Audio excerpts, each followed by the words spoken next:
अगर आपके जीवन में कठिनाइयाँ नहीं हैं, तो इसका मतलब आप गलत मार्ग पे चल रहे हैं। ईश्वर को व्याकुल होकर पुकारो, देखो वो कैसे नहीं आता। ऐसे महान और अनमोल विचार देने वाले स्वामी रामकृष्ण परमहंस के बारे में आज मैं आपको बताने जा रहा हूँ। परमहंस एक उपाधि है और यह उसे दी जाती है जो व्यक्ति अपने इंद्रियों में पूर्णतः काबू पा लेता है। और स्वामी रामकृष्ण को परमहंस की उपाधि प्राप्त थी। स्वामी रामकृष्ण परमहंस को परमहंस की उपाधि प्राप्त करने की एक रोचक कहानी है।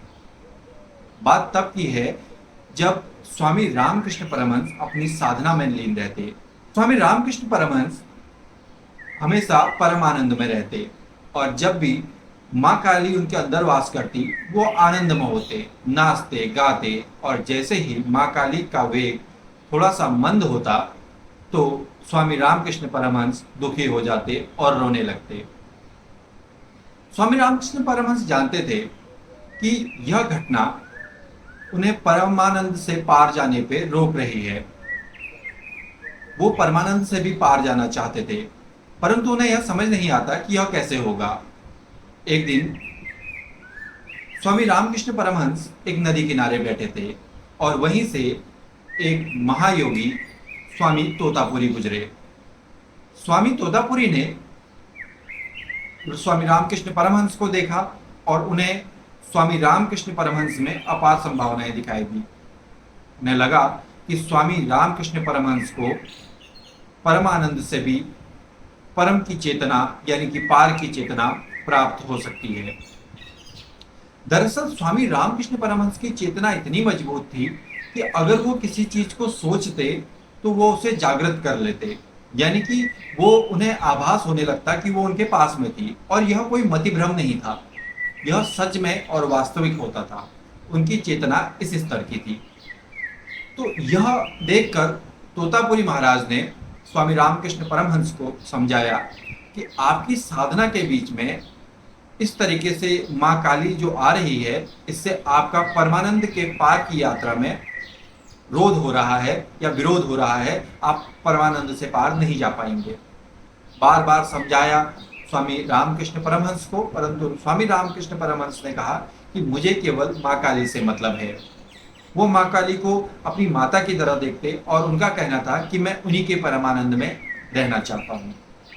परंतु स्वामी रामकृष्ण परमहंस का एक मन ये भी जानता था कि वो यह घटना उनके परमानंद से पार जाने के लिए एक अवरोध है, इसीलिए वो तोतापुरी महाराज के पास रहते थे। और रहते भी क्यों ना, तोतापुरी महाराज का जो ऑरा था, जो उनके आसपास का वातावरण था, वो बहुत ही प्रभावशाली और दैविक था। तो इसके लिए स्वामी रामकृष्ण परमहंस ने तोतापुरी महाराज से कहा कि आप मुझे बताइए कि मैं इससे कैसे मुक्त होकर परमानंद से भी पार की यात्रा कर सकता हूँ। तो तोतापुरी महाराज ने कहा कि अगली बार जब आप साधना में बैठेंगे तो जैसे ही माँ काली आए तो अपनी तलवार निकालना और माँ काली का गर्दन अलग कर देना। स्वामी रामकृष्ण परमहंस ने कहा कि यह मैं कैसे कर सकता हूँ और मेरे पास तलवार आएगी कहाँ से। तो तोतापुरी महाराज ने कहा, जिस तरीके से अपनी प्रबल चेतना के दम पर आप माँ काली को बुला लेते हैं, उन्हें खाना खिलाते हैं, उनकी गोद में सो जाते हैं, उसी प्रबल चेतना का प्रयोग कर आप तलवार भी निकालेंगे और माँ काली की गर्दन पे वार करेंगे। स्वामी रामकृष्ण परमहंस साधना में बैठे, फिर माँ काली का आगमन हुआ और स्वामी रामकृष्ण परमहंस परमानंद में डूब गए और तलवार वाली सारी बातें वो भूल गए। जब वो अपने समाधि से या फिर अपने जो उनका तप है उससे बाहर आए तो तोतापुरी महाराज ने पूछा कि आपने वार नहीं किया। तो स्वामी रामकृष्ण परमहंस ने कहा कि मैं जब परमानंद में खोता हूँ तो मैं सब कुछ भूल जाता हूँ, मुझे कुछ भी याद नहीं था कि मुझे वार करना है। तोतापुरी महाराज ने कहा, अगली बार जब आप साधना में बैठेंगे तो जैसे ही माँ काली आएगी और मुझे अनुभव होगा, मैं तुम्हारे माथे पर एक घाव कर दूंगा, चोट पहुंचाऊंगा और उस घाव से निकले रक्त से तुम तलवार बनाकर माँ काली पर वार कर देना।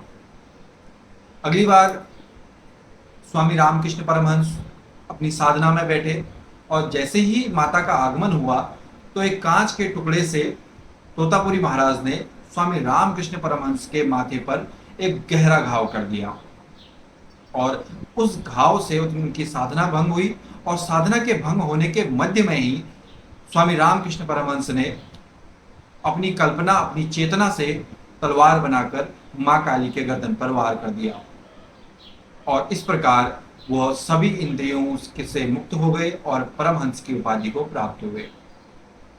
और इसी घटना के बाद तोतापुरी महाराज को स्वामी रामकृष्ण परमहंस ने अपने गुरु के रूप में स्वीकार किया और तोतापुरी महाराज से दीक्षा ली।